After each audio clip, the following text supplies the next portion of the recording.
Hello students, I hope you all are safe and well at your homes. In today's English class, we are going to take up second part of chapter second. As I explained you first part of chapter second, the sound of music, that is related to Evelyn Glennie. Now the second part, this is related to Bismillah Khan.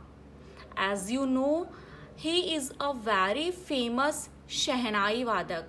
जैसा कि आप जानते हैं वो एक बहुत ही famous shehnai वादक हैं Bismillah Khan. Before you read, do you know these people, what instrument do they play? क्या आप इन लोगों को जानते हैं? जो पिक्चर्स यहाँ दी गई हैं, इनके हाथों में जो इंस्ट्रूमेंट हैं, म्यूज़िक इंस्ट्रूमेंट्स हैं, क्या आप इनके बारे में जानते हैं? Think of the Shehnai and the first thing you will probably imagine is a wedding or a similar occasion or function. शहनाई के बारे में सोचने पर जो पहली थिंग आपके माइंड में आती है वो क्या होती है? या तो किसी शादी में शहनाई बजाई जाती है या फिर किसी फंक्शन पर, किसी स्पेशल फंक्शन पर शहनाई को प्ले किया जाता है. The next would probably be उस्ताद बिस्मिल्लाह खां. और हो सकता है कि शहनाई का नाम सुनकर आपके माइंड में जो सेकंड थिंग आती है वो कौन आता है? Ustad Bismillah Khan. He is a very famous shehnai वादक. The shehnai maestro playing this instrument.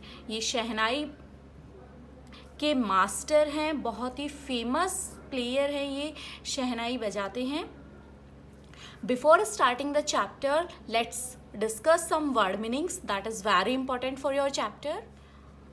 Banned, as you know, prohibited, जिस पर रोक लगा दी जाती है, जिसे करना मना होता है. Residence, home, living place, जहाँ पर रहा जाता है. Generic name, a name given to a class or group as a hall. जब किसी कंप्लीट ग्रुप और क्लास को एक नेम दिया जाता है, this is called generic name.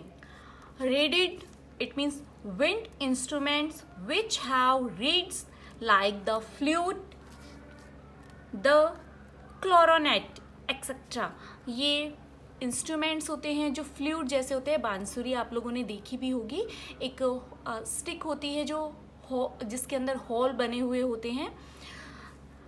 Noise makers, a device for making a loud noise at a festivity or sports match.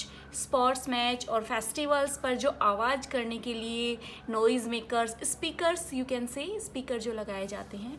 Revived, regain यानी पुनः चैतन्य करना, दोबारा जीवित करना, पुनः उस चीज़ को लोगों के सामने लाना. Access, it means entry.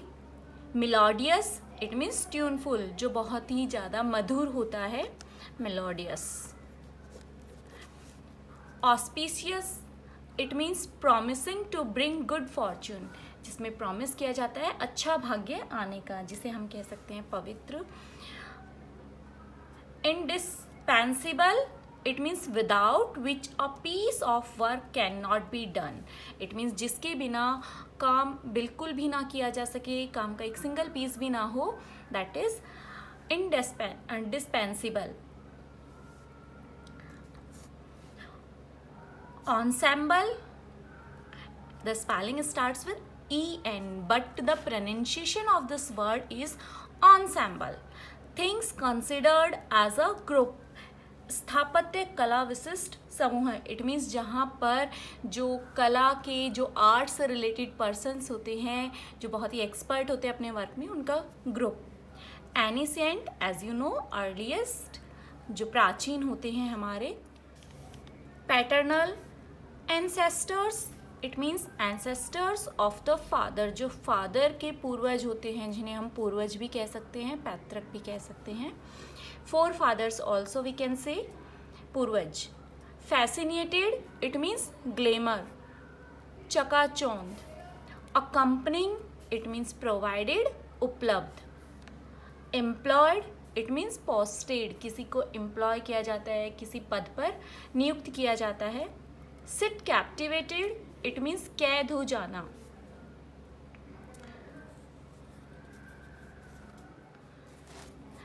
Apprentice it means trainee, शिक्षुता, जो शिष्य होते हैं जो किसी गुरु के सानिध्य में शिक्षा लेते हैं, this is apprentice. Haunts as you know of a ghost, एक घोस्ट के लिए भी यूज किया जाता है, और शेल्टर जो आश्रय दी जाती है, किसी को पनाह दी जाती है, that is also called haunts. Solitude it means wilderness, और लॉनलीनेस इट मीन्स एकांत। रिसाइटल एक्ट ऑफ रिसाइटिंग, यानी किसी को रिसाइट करना, जैसे हम पाठ को रिपीट करते हैं, पढ़कर सुनाते हैं।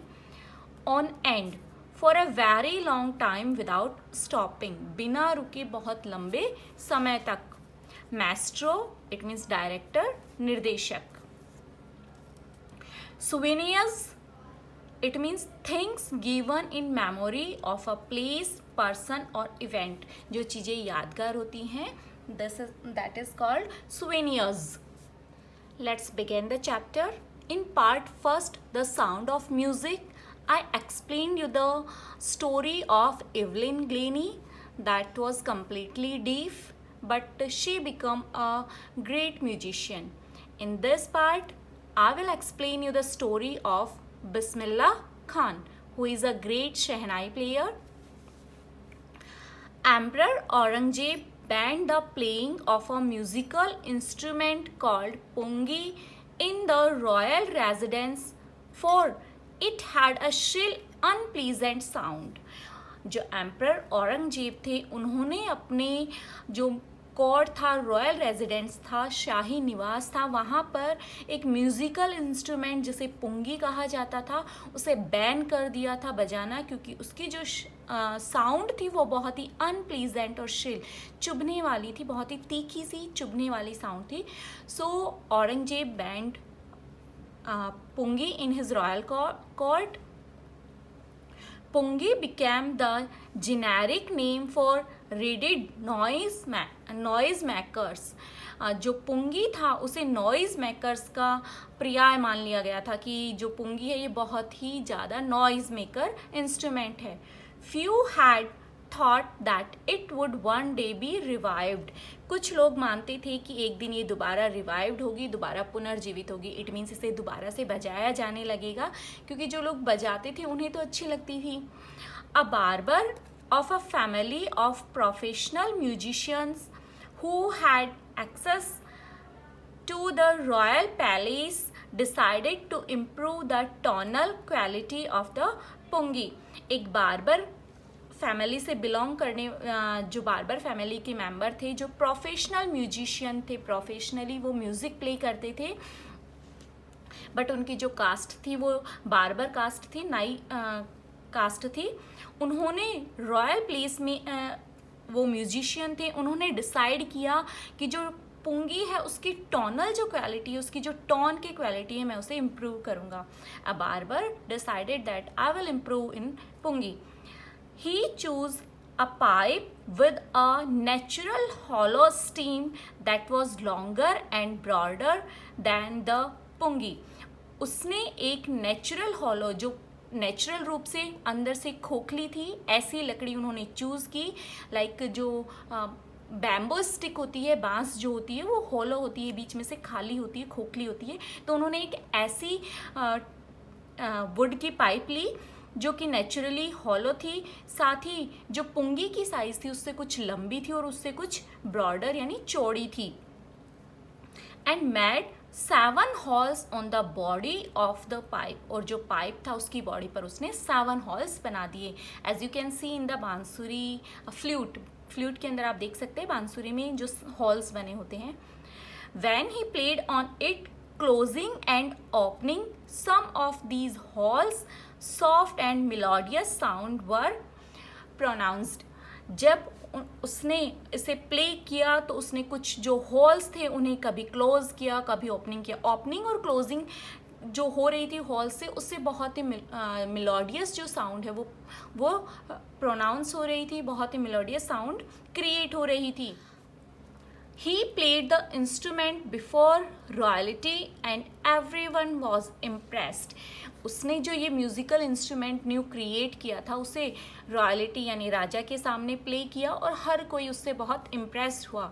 The instrument so different from the pungi. जो ये न्यू इंस्ट्रूमेंट बनाया गया था ये पुंगी से बहुत ज़्यादा डिफरेंट था. Had to be given a new name. इसे एक न्यू नेम देना था.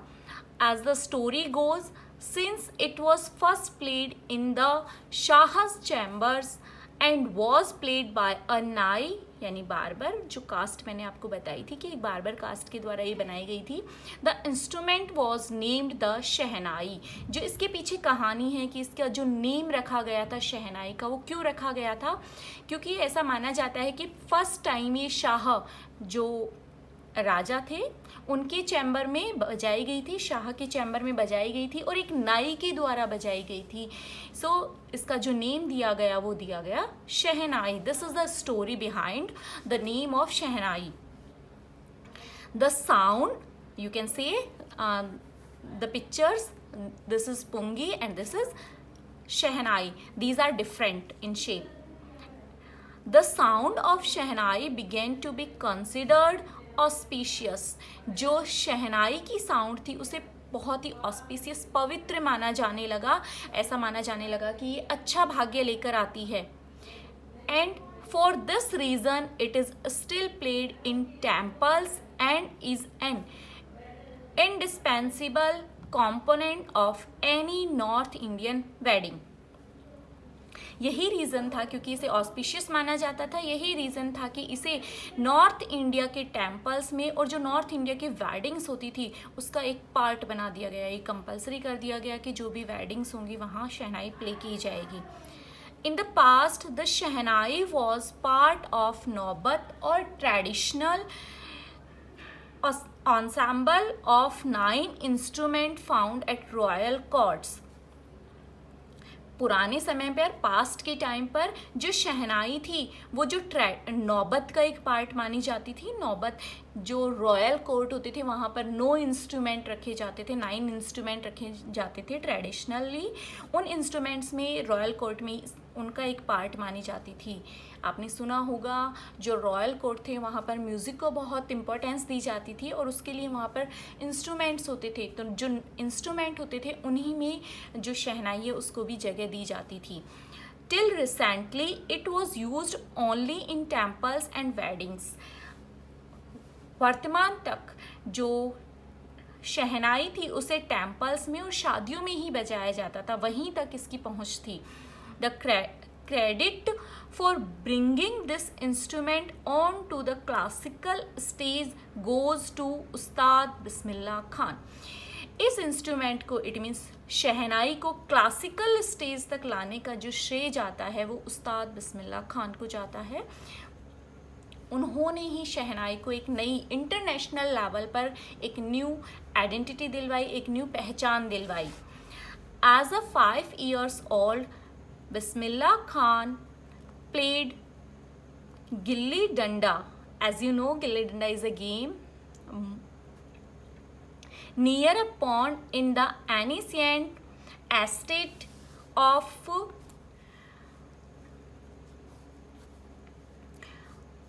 Dumraon in Bihar.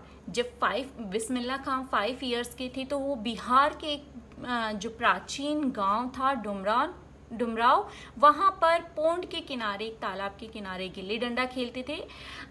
Till 5 years age he would regularly go to the nearby Bihari ji temple to sing the Bhojpuri chaita. Listen students, चेता ये जो एक भजन गाए जाते हैं भगवान के, उसी का एक नेम है. बिहार में ऐसा कुछ कहा जाता है. रेगुलरली वो बिहारी जी का जो मंदिर था पासी में बना हुआ, वहाँ पर भोजपुरी में चेता गाने जाते थे. ये भजन है जो गाने वो मंदिर में जाते थे.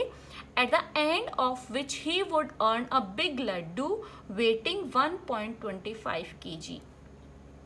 1.25 kg. जब वो एंड होता था, उनका जो भजन फिनिश होता था, उसके एंड पर उन्हें लगभग 1.25 kg का एक लड्डू मिलता था as a prize given by the local maharaja. जो वहाँ के लोकल महाराजा थे वो उन्हें डेली चेता गाने के लिए ये लड्डू उसको प्राइज में देते थे। दिस हैपन 80 ईयर्स अगो, ये लगभग आज से 80 साल पहले की बात है। And the little boy has travelled far to earn the highest civilian award in India, the Bharat Ratna. और उस टाइम से 80 ईयर्स से और आज जब उन्हें भारत रत्न आफ्टर 80 ईयर्स जब उन्हें इंडिया का हाईएस्ट अवार्ड भारत रत्न दिया गया, इसके पीछे उन्होंने बहुत ही एक लंबी स्ट्रगल की है, बहुत ही लंबी उनकी जो यात्रा रही है। I hope students you have understand. Next part we will discuss in our next video. Thank you and have a nice day.